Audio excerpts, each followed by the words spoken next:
Welcome, viewers. After a long time, I am back with you with a new topic in Afaki Basics and Entertainment channel. हमारा आज का topic जो है वो electoral process से related है कि how to calculate the value of the vote of an MP and an MLA in presidential election.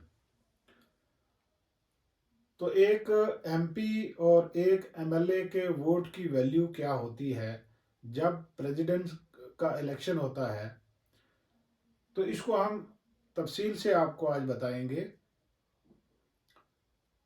अब एमएलए के वोट और एमपी के वोट की वैल्यू मालूम करने की ज़रूरत महसूस क्यों हुई?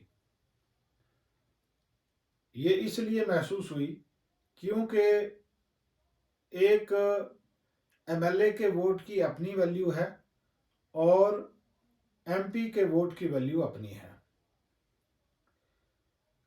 ये आप सब जानते हो कि प्रेसिडेंट का इलेक्शन इंडिया में इनडायरेक्ट होता है. इलेक्शन दो तरीके से होते हैं, एक डायरेक्ट इलेक्शन होता है और एक इनडायरेक्ट इलेक्शन होता है. डायरेक्ट इलेक्शन में जो वोटर है, आम वोटर, वो डायरेक्टली हिस्सा लेता है इलेक्शन के प्रोसेस में. लेकिन इनडायरेक्ट इलेक्शन में वोटर डायरेक्टली खुद हिस्सा नहीं लेता, बल्कि वोटर के जरिए चुना हुआ नुमाइंदा इलेक्शन में हिस्सा लेता है. तो इनडायरेक्टली वो माना जाता है कि वो वोटर ही उस इलेक्शन में हिस्सा ले रहा है.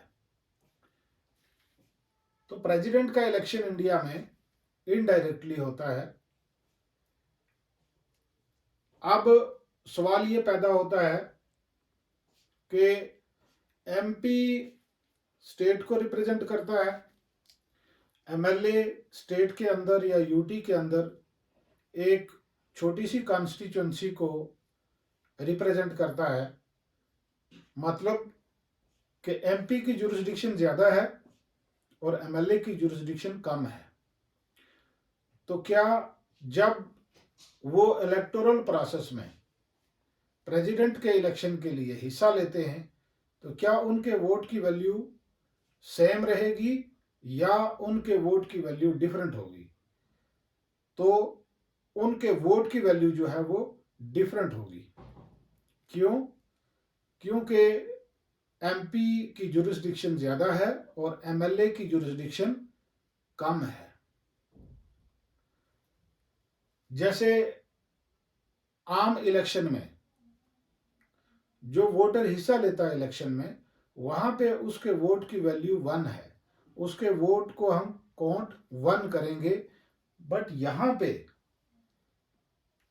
एक लेमैन को भी यही समझेगा कि जितने हेड, जितने लोग वोटिंग में हिस्सा ले रहे हैं, शायद इतने ही वोट होंगे.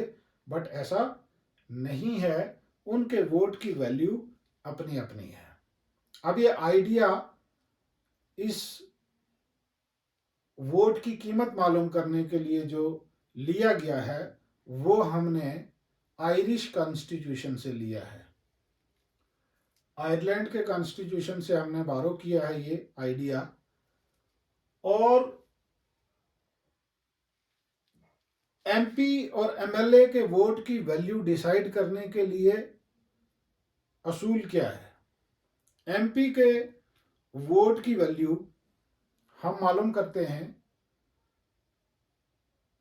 वो डिपेंड करती है उसके वोट की value total number of MLAs of the country. लेकिन कौन से एमएलएज? जो इलेक्टेड एमएलएज हैं, जो चुने हुए नुमाइंदे हैं, चुने हुए एमएलएज हैं, उन्हीं के वोट की जो वैल्यू निकलेगी, उस वैल्यू के आधार पर, उस वैल्यू के बेसिस पर एमपी के वोट की वैल्यू निकलती है. और एमएलए के वोट की वैल्यू कैसे निकलेगी?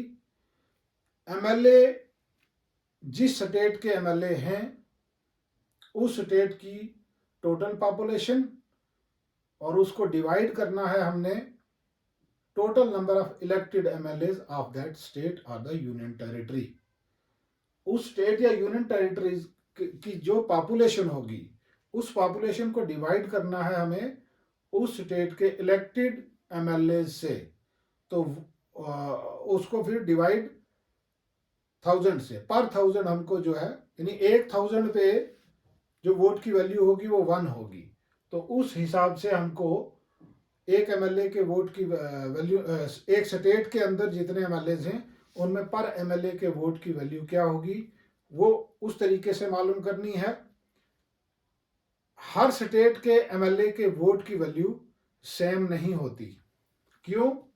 उसकी वजह यह है कि हर स्टेट की पॉपुलेशन डिफरेंट है और हर स्टेट के अंदर नंबर ऑफ इलेक्टेड एमएलए भी डिफरेंट है। इसीलिए हर स्टेट के एमएलए की जो वोट की वैल्यू है वो डिफरेंट होगी। फिर जब हमारे पास डिफरेंट स्टेट्स या यूनियन टेरिटरीज के एमएलए की वोट की वैल्यू मालूम हो जाती है, उस बेस पे हम एक एमपी के वोट की वैल्यू मालूम कर सकते हैं। एमपी के वोट की वैल्यू कैसे मालूम करनी है कि आपके पास कंट्री के, या हम पॉलिटिकल टर्म में कंट्री को स्टेट कहेंगे, उसके जितने भी इलेक्टेड एमएलए हैं, डिफरेंट स्टेट्स के एमएलए के वोट की वैल्यू जो निकलती है उसको डिवाइड करना है हमने टोटल नंबर ऑफ एमपीज। जितने हमारे इलेक्टेड एमपीज हैं उनसे डिवाइड करना है तमाम एमएलए की टोटल वैल्यू ऑफ वोट्स। पूरी कंट्री के जितने एमएलए हैं उनके वोट की क्या वैल्यू है divided by total number of MPs. तो इस तरीके से हम मालूम करेंगे। तो अब हम आपको एक एग्जाम्पल के जरिए समझाएंगे कि किस तरीके से हम ये वैल्यू मालूम करते हैं। इस एग्जाम्पल से आपको समझ आ जाएगी। तो ये जो बेसिस है पॉपुलेशन का एमएलए के वोट की वैल्यू मालूम करने के लिए, तो आपकी जानकारी के लिए सेंसस 1971, ये as per the amendment 84th amendment of Indian constitution, उसमें 1971 की पॉपुलेशन के मुताबिक जो है वोट ऑफ एमएलए जो है वो मालूम के मीन्स के जो बेसिक पॉपुलेशन है वो 71 की सेंसस के मुताबिक ली जाती है। और ये 2026 तक ये एप्लीकेबल है। 2026 के बाद रिव्यू होने के बाद या डिलिमिटेशन के बाद जो है वो पॉपुलेशन सेंसस, जब नेक्स्ट पॉपुलेशन सेंसस जो है उसको बेस बनाया जाएगा, तो उस टाइम वोट ऑफ एमएलए या वोट ऑफ एमपी जो है वो उससे इफेक्ट होगा। एट प्रेजेंट जो जम्मू कश्मीर की असेंबली भंग होने से पहले जो एमपी के वोट की वैल्यू निकलती थी वो 708 थी, लेकिन उसके बाद जो रिसेंट हमारा प्रेसिडेंशियल इलेक्शन हुआ है उसमें एमपी के वोट की वैल्यू कम होके वो 700 रह गई है। वो इसलिए क्योंकि जम्मू कश्मीर में असेंबली एग्जिस्ट नहीं करती थी, इसलिए यहाँ के एमएलए के वोट जो हैं वो काउंट नहीं हुए थे।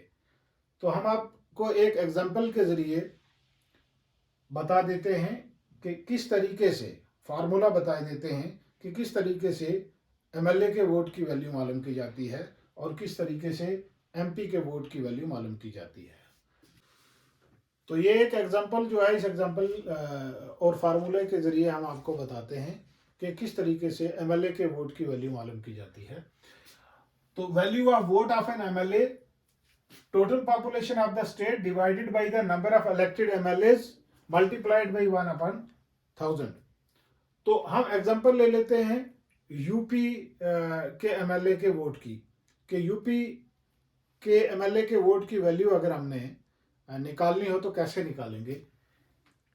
यूपी की टोटल पॉपुलेशन 8,38,797 और टोटल इलेक्टेड एमएलए यूपी के 403 हैं। और इसको 1/1000 इसलिए हमने किया क्योंकि वैल्यू को मिनिमाइज करने के लिए ये सब के लिए प्रोपोर्शनली सेम रहेगी, क्योंकि हर स्टेट के एमएलए की जब वोट की वैल्यू हम मालूम करेंगे 1/1000 इसलिए करते हैं कि पर 1000 जो है वोट की वैल्यू एक करके टोटल वैल्यू जो है वो एक एमएलए की वोट की कितने निकलती है। तो इस केस में ये हमारे पास 8,38,00,000 इसको 403 से डिवाइड करके हमारे पास 2,08,061 डिवाइडेड बाई 1000। तो ये यहाँ पे यूपी के एमएलए के वोट की वैल्यू 208.061 निकलती है।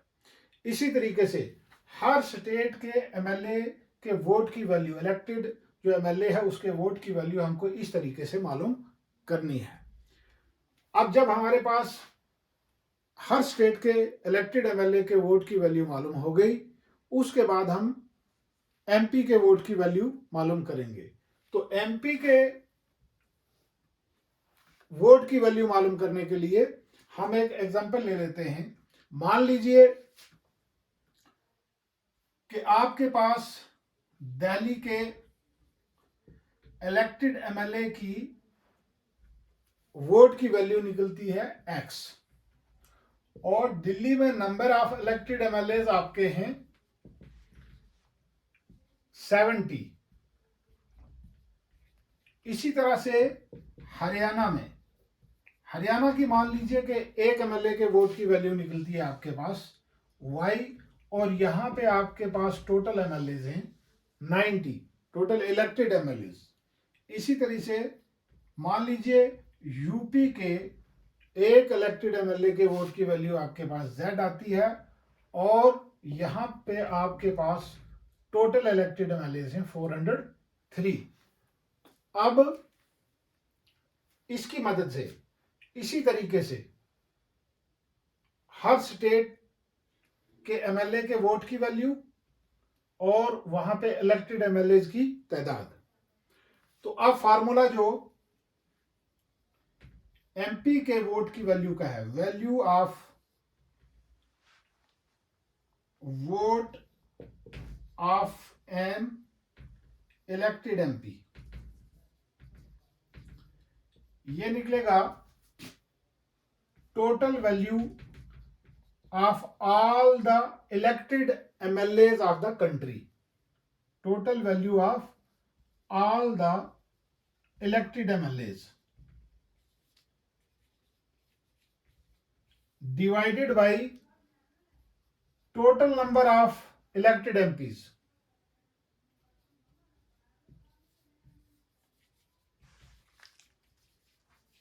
जितने भी आपके इलेक्टेड एमपीज हैं उससे डिवाइड करना है आपने एमएलए के वोट की टोटल वैल्यू को। और इस केस में आपके पास हम 3 की एग्जांपल लेके चल रहे हैं। मान लीजिए ये आ गया आपके पास टोटल वैल्यू, दिल्ली के इलेक्टेड एमएलए के वोट की वैल्यू आएगी 70 into x 70x plus Haryana के 90y plus UP 43z divided by, मान लीजिए total number of elected MLA हैं आपके पास A। इसी तरीके से आपको तमाम स्टेट्स और यूनियन टेरिटरीज की इलेक्टेड एमएलए के वोट की वैल्यू इस फार्मूला में आपको इंसर्ट करनी है और उसको डिवाइड करना है total number of elected MP से। इसकी जो कैलकुलेशन आपके पास आएगी that shall be the value of an elected MP.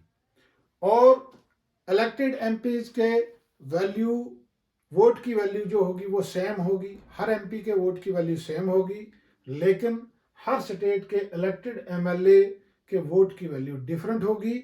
वो हमने आपको पहले बता दिया कि उसका रीज़न ये है कि हर स्टेट की पॉपुलेशन डिफरेंट है और हर स्टेट के इलेक्टेड एमएलए की तादाद डिफरेंट है, अलग अलग है, इसलिए उनके वोट की वैल्यू डिफरेंट होगी। तो आप मज़ीद इस किस्म की जानकारी वाली वीडियोस देखने के लिए हमारे साथ बने रहें। आप हमारे चैनल को सब्सक्राइब कीजिए, शेयर कीजिए, लाइक कीजिए, ताकि हम आपके पास और अच्छे से अच्छी वीडियोस जो है लेके आपके सामने आएँ। Thank you.